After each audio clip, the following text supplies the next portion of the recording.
गौतम बुद्धांची जीवनकथा. खूप वर्षांपूर्वी आजच्या नेपाळ देशातील लुंबिनी या पवित्र स्थळी एका राजकुमाराचा जन्म झाला. त्या राजकुमाराचे नाव होते सिद्धार्थ. पुढे तोच संपूर्ण जगाला गौतम बुद्ध म्हणून परिचित झाला. त्यांचे वडील शुद्धोधन हे शाक्य कुळाचे राजा होते आणि आईचे नाव महामाया होते.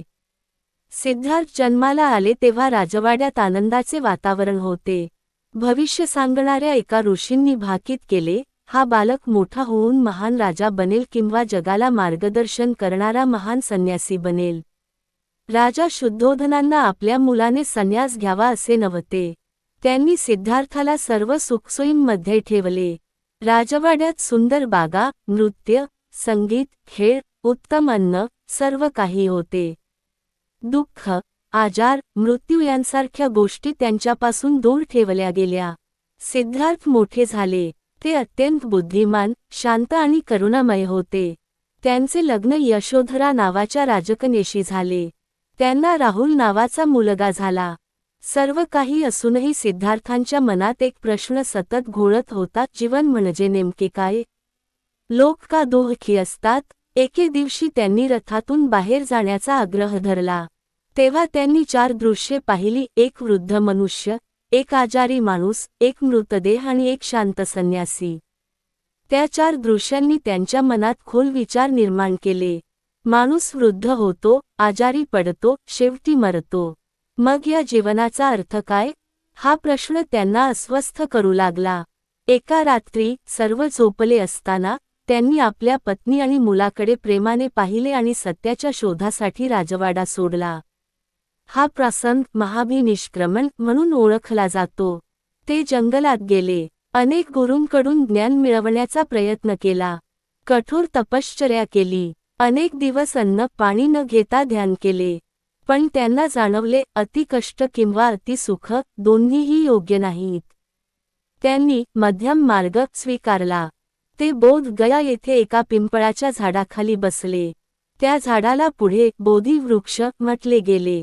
त्यांनी ठरवले, सत्य मिळेपर्यंत मी उठणार नाही. खूप दिवसांच्या ध्यानानंतर वैशाख पौर्णिमेच्या रात्री त्यांना ज्ञान प्राप्त झाले.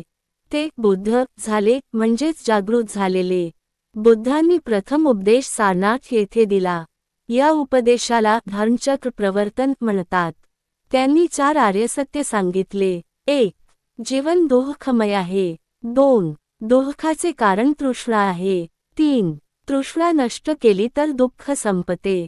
4. दुःख संपवण्यासाठी अष्टांगिक मार्ग आहे. अष्टांगिक मार्ग म्हणजे सम्यक दृष्टी, सम्यक संकल्प, सम्यक वाणी, सम्यक कर्म, सम्यक आजीविका, सम्यक प्रयास, सम्यक स्मृती आणि सम्यक समाधी. बुद्धांनी प्रेम, करुणा आणि अहिंसेचा संदेश दिला. त्यांनी सांगितले, कोणावरही द्वेष करू नका.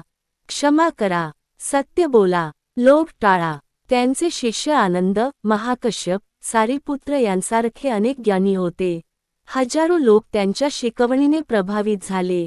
बुद्धांचा संदेश फक्त भारतापुरता मर्यादित राहिला नाही. तो पुढे श्रीलंका, चायना, जपान, थायलंड आणि अनेक देशांत पसरला. वयाच्या 80व्या वर्षी बुद्धांनी कुशीनगर येथे महापरिनिर्वाण घेतले. त्यांनी शेवटचा संदेश दिला, अप दीपोभव, म्हणजे स्वतःचा दीप बना. आजही जगभरातील लोक बुद्धांच्या शिकवणीने प्रेरित होतात. त्यांच्या जीवनातून आपल्याला शिकायला मिळते. साधेपणा हेच खरे सौंदर्य आहे. करुणा ही सर्वात मोठी शक्ती आहे. लोभ आणि क्रोध सोडल्यास मन शांत राहते. मध्यम मार्गच योग्य आहे. गौतम बुद्धांचे जीवन आपल्याला शिकवते की खरे सुख बाहेर नाही, तर आपल्या मनात आहे. आपण आपल्या विचारांवर नियंत्रण ठेवले तर जग अधिक सुंदर होईल. ही कथा केवळ एका राजकुमाराची नाही, तर एका जागृत मनाची आहे. ती आपल्याला सांगते, जीवनात कितीही दुःख आले तरी संयम, प्रेम आणि सत्याच्या मार्गाने आपण प्रकाशाकडे जाऊ शकतो.